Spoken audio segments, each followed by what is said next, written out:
Hello folks, and welcome to another edition of South Florida Investments. Today, we're going to go over the 5 tips that you should consider before buying an investment condo, especially in the area of North Bay Village and Miami Beach. When you're planning to buy an investment condo, the first question that comes to your head is, how do I recognize a good investment? How do I know I'm buying the right condo and the right condominium? Well, now I'm going to give you 5 tips that you should consider while you're doing that. For example, first, you must understand the rental restriction and the demand and the relation between them.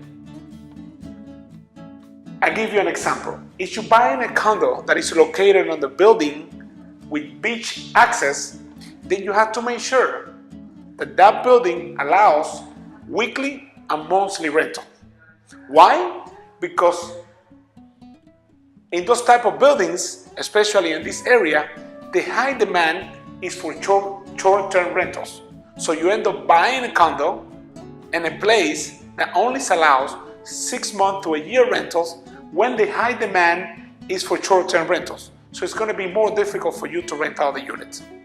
Now, if that building is located within a few blocks from the beach, then that point is not so important, because in those other buildings, the high demand is for long-term rentals. Now, second, do not overpay for your unit. When you buy a condo as an investment, it must be considered a business. And as any other business, you have to maximize profit anytime possible, folks. So, do not think that the more money you invest on your condo, the more money you're going to get as a return. In this area, the buildings with the highest ROI goes from $200,000 to $500,000. For some of you that don't know, ROI is rate return of investment. Also, you can't forget the fact that the yearly taxes are equal to the purchase price. The percentage that you pay for the yearly taxes is equal to the purchase price. So the more you pay for your unit, the more you have to pay for the yearly taxes. That in this area for Miami Beach is around 2.5% of the purchase price, and in North Bay Village is around 2.2% of the purchase price. And also, very important, be realistic about cost. So, I'll give you an example. You buy a unit, $300,000. You go around, you do your research, and you find out that the unit could be rented for $2,500 a month. Automatically, you go into your head and you'll be like, $2,500 a month times 12, $30,000. That's how much money I'm going to be making every year. No, not so fast. Out of those $30,000, you have to subtract the yearly taxes. I'll give you an example. It might be $6,000. Then that condo is located in a building, and the building has an association fee that, for example, could be $650. $650 times 12 is equal to $7,000, $800 a year.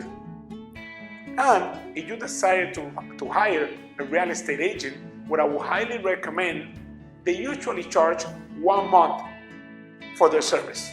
That it would be $2,500 a year. Then, when you subtract all that, you come to $13,700. That would be the net return. That is the realistic income for the unit. That is how much money you're going to be making every year for the unit. And those are the numbers that you have to take in consideration. Also, you have to be prepared for unexpected expenses. As any other business, there is always unexpected expenses, and you have to be prepared for them, money-wise. For example, your unit may sit empty for a couple of months in between tenants. And as the unit sit empty, there is always going to be monthly fee of the association, electricity, and other expenses of the unit. and you have to be ready for those. As well, you might have problem with a tenant not paying the rent, and you might have to do an eviction on the tenant. And guess what? You have to do an eviction, you have to hire an attorney. If you have to hire an attorney, for that attorney to start the eviction, you have to pay them. Even though you may be able to collect that money in the future from the tenant or the security deposit. And third, tenants can cause major damage to the unit. So once you have the unit empty and you have damage on the unit, you have to get those repairs. Because in order for you to get the unit rented again, the unit has to be ready. And also, and more important, you must have an exit strategy. That's the major and the big difference between you, the investor, and the regular home consumer. The regular home consumer do not think about an exit strategy because they're just buying the unit to live in the unit. They're not planning to move out. They're not planning to sell it. That's going to be their home. But you're an investor. You're buying your unit, you're spending your money in that unit, so you have to make sure that tomorrow, if you need to cash out, you are able to sell that unit with no problem. You don't want to buy a unit tomorrow that you have to get ready of it. It will sit on the market for a year or more trying to get sold. Now, on conclusion, you're going to ask yourself, those are maybe complicated to keep up with.